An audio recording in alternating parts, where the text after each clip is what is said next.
Hey, I'm a goofy goober. What's up? It's a culture detective here investigating your favorite TV shows. And today I'm going to be doing a TV review on The Idol, which is the new HBO and A24 TV show. I originally planned to not even give this a serious review. I originally planned to just, the Idol TV review, and it's just a 30-second clip of me singing the opening theme song to Oshinoko, the Idol song, and just call it a day and just go home and that's it. But I watched The Idol. I watched all five of the episodes, and it's so fucking bad that I actually am going to give this a serious long review. Now, yes, tons of people on YouTube, and by tons I mean tons, like hundreds, if not thousands, have already made videos on why this TV show is god awful. So there are a lot of talking points that I do not need to repeat. So this review is more about my experience and my reaction to every single episode, and also my thoughts on more of the technical aspects and the story writing aspects of the show. So The Idol is a show created by Sam Levinson as well as Abel Tesfaye, aka The Weeknd. And if you don't know this, The Weeknd is a singer, and Sam Levinson is a show creator, the same guy behind Euphoria. And when Euphoria came out, both seasons 1 and 2, I feel like I was in the minority of people who dislike the show. I think Euphoria is just incredibly overblown, too colorful for its own good. It is exhausting. Watching Euphoria is like watching an 8-hour long music video. Nothing interesting is happening. It is incredibly boring. It is oversaturated with sex and drugs and all kinds of crime and abuse, and it's fine if movies and TV shows have sex and drugs and violence. It's fine. But then when you overdo it in a very absurd, over the top way, especially when the characters you're writing are underage, it gets a little weird. A wee bit weird. So I was never a fan of Sam Levinson, and I'm so happy that The Idol sucked ass, and people actually came around to see that, hey, this Sam Levinson dude may not be a very good showrunner or writer. So, so we have The Idol, and this is easily the worst thing A24 has helped out on. So, essentially, The Idol is a show about Jocelyn. Yes, an idol, a pop star whose name is Jocelyn. Sure. And she's a singer, she's an idol, and her mom just died. Her tour tickets are not selling. She's in a bit of a rut. She is in a tough situation. And essentially, on episode 1, she goes to a club, some random club in LA. And then suddenly, the club owner, played by The Weeknd, whose name is Tedros, Tedros, Tedros, was like, "Oh my god, yo, oh my god, is that Jocelyn? Oh my god, yo!" And then they just hook up and they have sex. And a little bit later that night, Tedros went to Jocelyn's house and basically had sex with her. And that's basically it. And we have one of the goofiest and most absurd scenes on episode 1 is just Tedros like standing there like a freaking villain, standing there menacingly as the gates to Jocelyn's house open, and then he just strolls in and he starts sniffing the pillows. Ooh, so sexy. And then he finds Jocelyn in the recording room, and he's like, and Jocelyn plays him the song, and he's like, "Nah, it's missing something. It's missing something. You know what it's missing?" And then he puts a robe over Jocelyn's head, cuts a hole on her mouth, and starts having sex with her, and was like, "Now you can sing."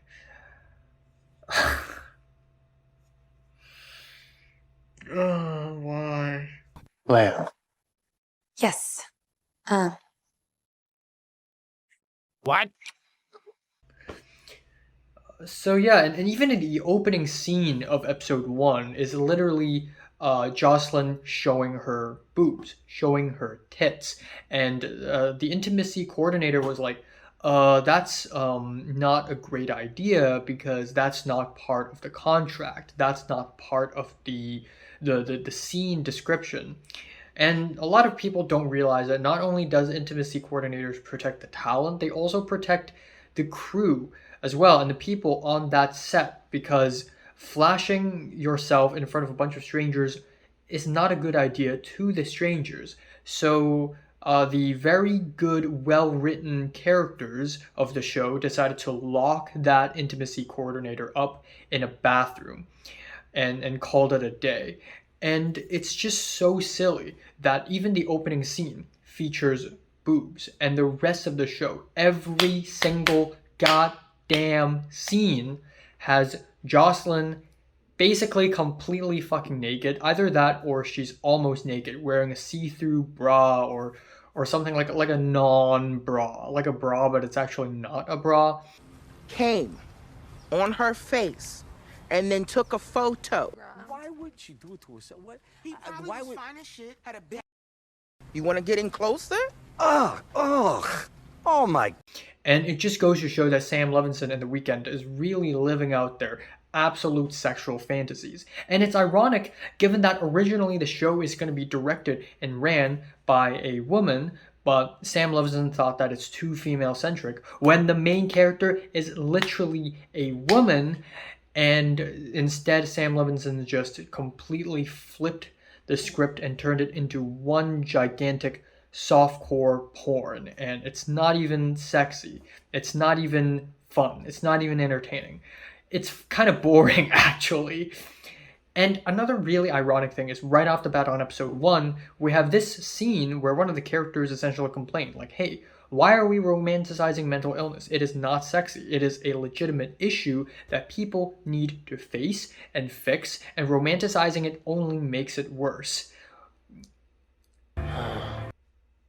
Yeah, and the fact that Sam Levinson wrote this himself and then go on to make an entire show exactly romanticizing mental illness, sexualizing mental illness, it's just so goddamn ironic.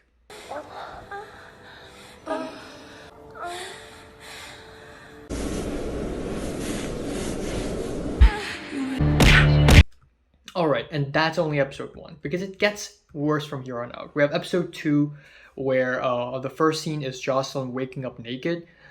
Literally, I don't know how many times I really just lost track of how many goddamn times do I have to see this scene again? I don't know why. It's like those silly student short film tropes where the main character is like wakes up from a bed or whatever. It's basically that, but it happens at least 10 times within the span of 5 episodes. Jocelyn wakes up and of course her tits out.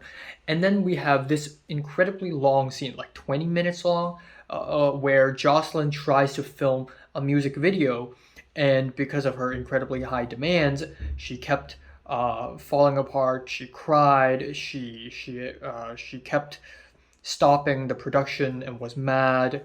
And that scene conceptually was really good. I really like seeing art being created, but the star of this art, the music video, has too high of demands and is too self-critical that she literally cannot move on to the next take.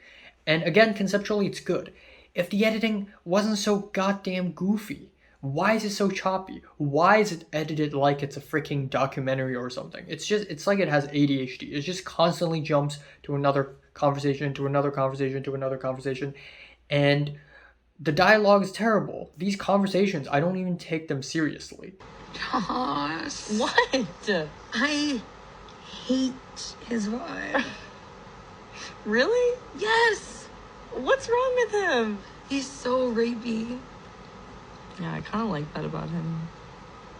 We have Haim and Destiny, who are essentially the managers of Jocelyn, and they were at the side talking about Tedros. Ooh, this guy is a creep. And then Haim talking to Rachel Sennett's character, like, uh, so Tedros, like, what is his ethnicity? And Rachel Sennett was like, I mean, he is he is of a certain ethnicity. He's a little and Haim's like, so he's black. And Rachel Sennett's like, yeah, he's black. And that's like the whole fucking dialogue. It's He's a person of color. If you're saying he's black, you can say black. You're allowed to say black. how, and also names like Haim and Destiny. I'm sorry, Haim, Destiny, Tedros, Xander with an X, Jocelyn. Like, what is this? Wattpad, young adult fiction. It's the second half of episode 2 makes things worse, where of course we have half a fucking hour of Tedros and his gang invading Jocelyn's house out of nowhere. And then, of course, everyone starts having sex. That's literally what happens. Everyone starts having sex. And of course, the Weeknd has to have sex with Jocelyn again. And we have one of the most amazing sex scenes in cinematic history, where the Weeknd was basically like having sex, but it's like Bluetooth, like wireless sex. So he was sitting on a chair and he was like, okay, so now my cock is slipping into you. My wet tongue is now licking you. Yeah, stretch that little pussy. Ugh. and Jocelyn's just there like moaning out of nowhere. It is incredibly goofy and unsexy. Like, at least, okay, fine, the story's terrible and the whole point of the show is softcore porn. At least make it entertaining. And it still manages to fail. You have one job. Actually, it is entertaining, but in an ironic way.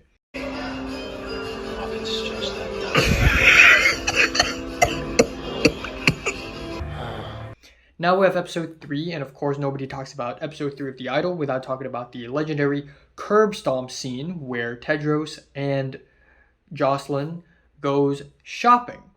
And they go into this store, and this store staff was like, hey, try this shirt. Hey, try that shirt. That looks really good. Oh yeah, that looks nice. And then the Weeknd just walks up to him and goes, let me call you looking at her again, huh? Let me call you looking at her again. Let me call you fucking looking at her again. I'll drag you down rodeo. I'll curb stomp you. I'll curb stomp you, motherfucker. Let me catch you looking at her again. Let me catch you looking at her again. Fucking drag you down rodeo while your fucking ass was fucking stomp you. I'll fucking curb stomp you. And the guy was just like, I don't know what you were interpreting. Even the characters themselves are asking themselves how intimidating the Weeknd really is in this role. So we have that. And then in the second half of episode 3, we have an uncomfortable dinner scene, which I really love. I love uncomfortable dinner scenes. One of the reasons why I think Succession is one of the greatest TV shows ever is because of its uncomfortable dinner scenes. I love a good uncomfortable dinner scene. And in this uncomfortable dinner scene, the Weeknd essentially forces Jocelyn to admit to her past. Apparently her mother was abusive, and it seems to be going to a very interesting direction until the episode concludes with the Weeknd asking, so did you think your mother helped you by being abusive, by pushing you to make music? And Jocelyn was like, yeah. And then in the final scene is the Weeknd grabbing the hairbrush that her mother used to beat her and beat her. And it's just very, very distasteful. And it's very disrespectful, in my opinion, to a lot of abuse victims, domestic abuse victims.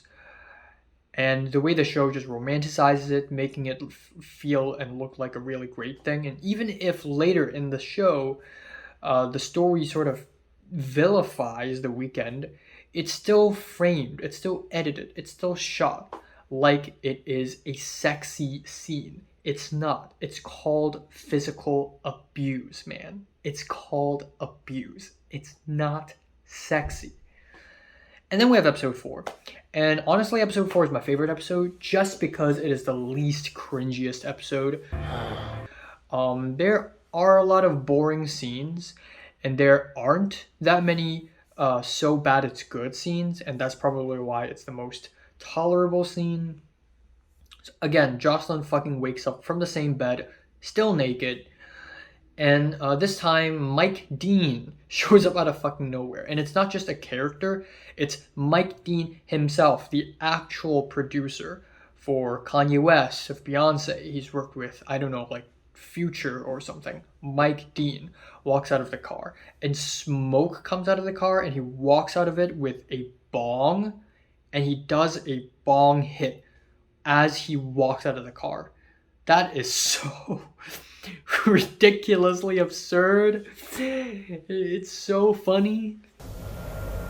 Mike Dean's coming.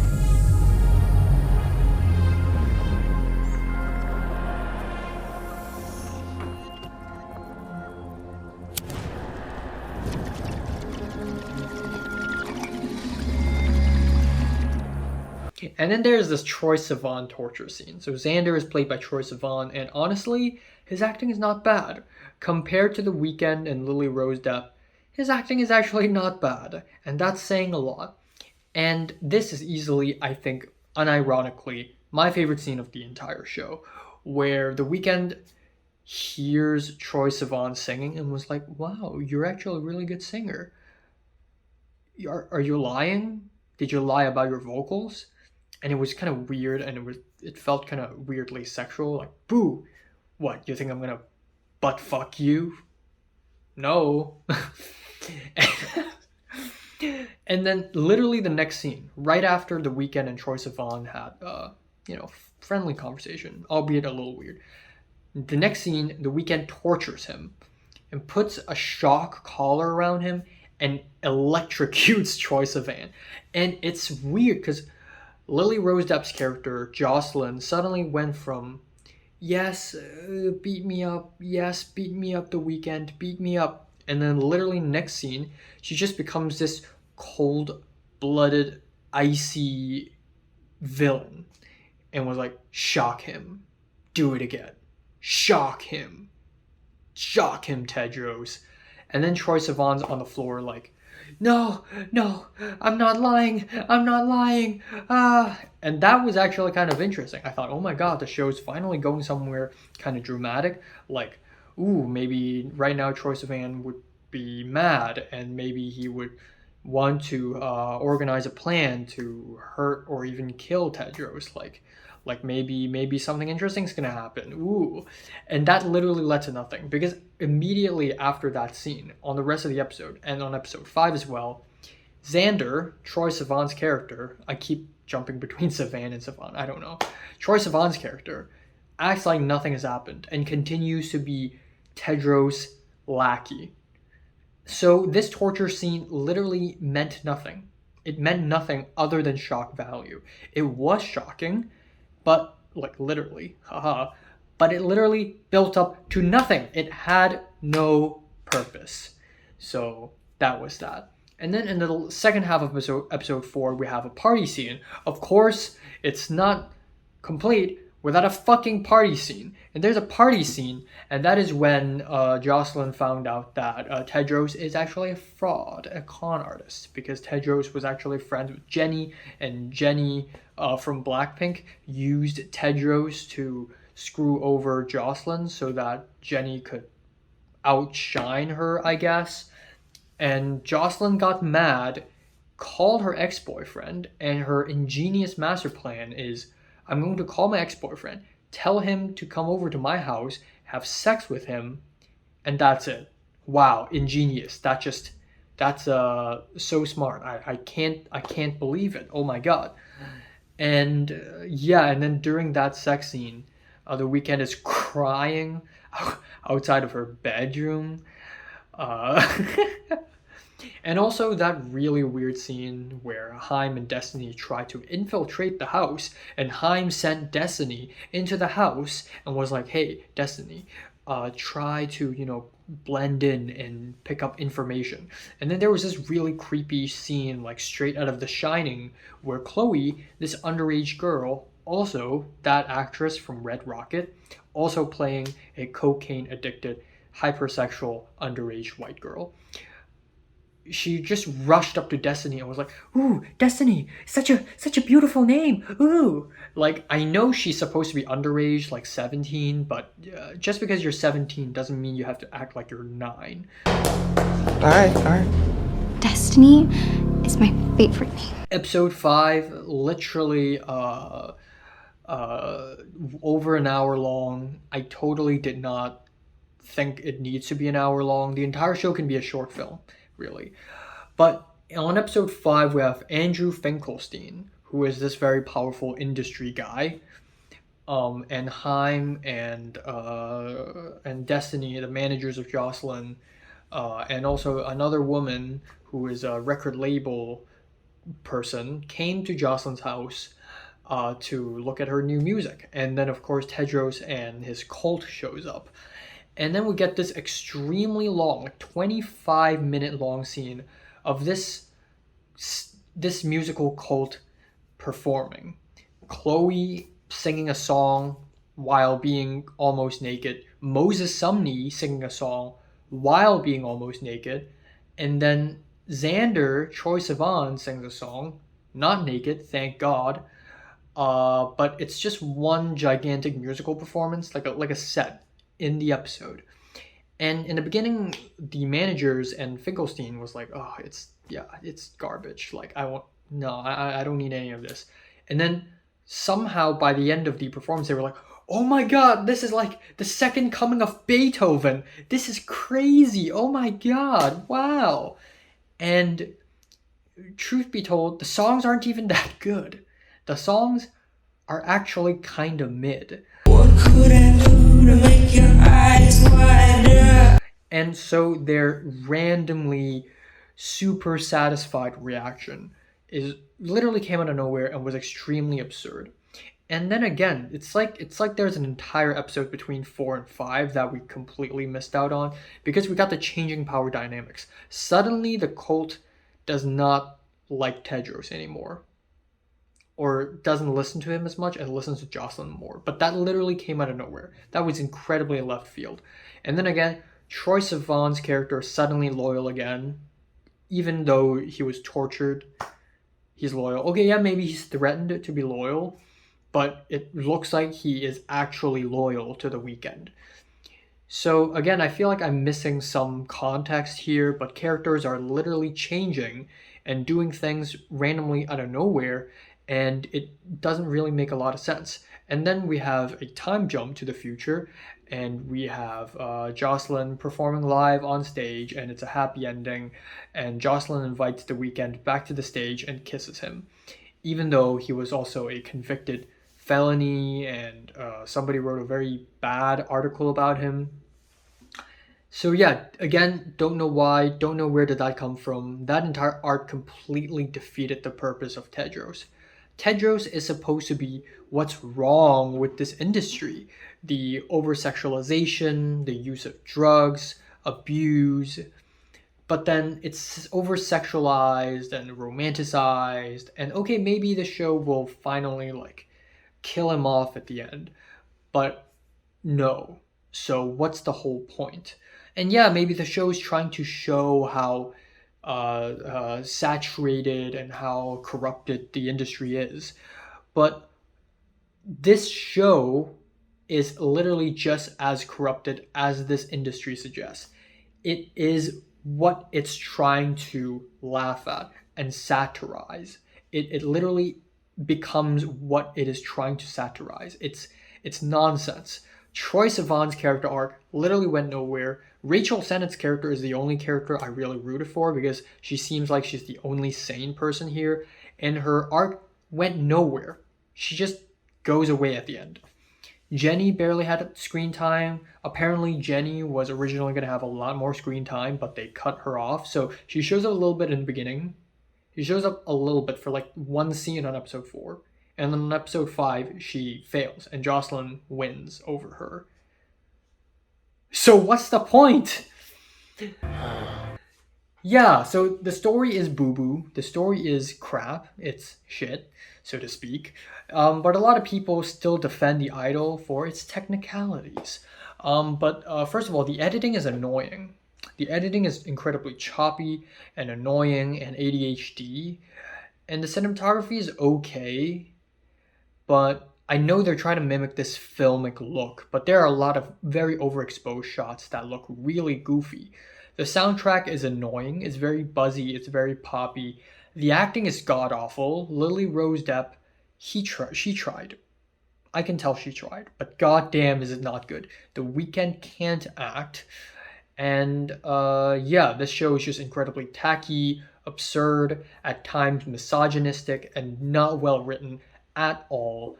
And what I specifically hate about Sam Levinson's work is that it has this trendy, fashionable attitude of, ooh yeah, Los Angeles is a place of partying and luxury. It's super chill and liberal, and I just want to fucking kill myself. Like, what the fuck is this? Los Angeles is a city full of garbage, and to be so delusional that you think Los Angeles is just a place of partying and fun, and all you think about are condoms and $29 water bottles from Erewhon, then you literally need to step out of the city, because the moment you do, you basically immediately die. You don't even need to get to Nevada or Oregon or Arizona to experience, like, oh my god, world outside of Los Angeles is fucking horrifying. If you want to see a story that talks about dealing with fame and being an idol, watch Perfect Blue.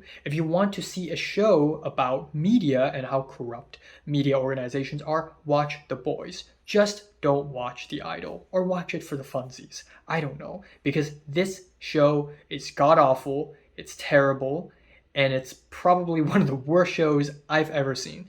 Definitely up there with 13 Reasons Why. I'm giving The Idol a 0 out of 10. So, have you watched The Idol? Comments below, let me know. Subscribe if you want more, and thanks for watching.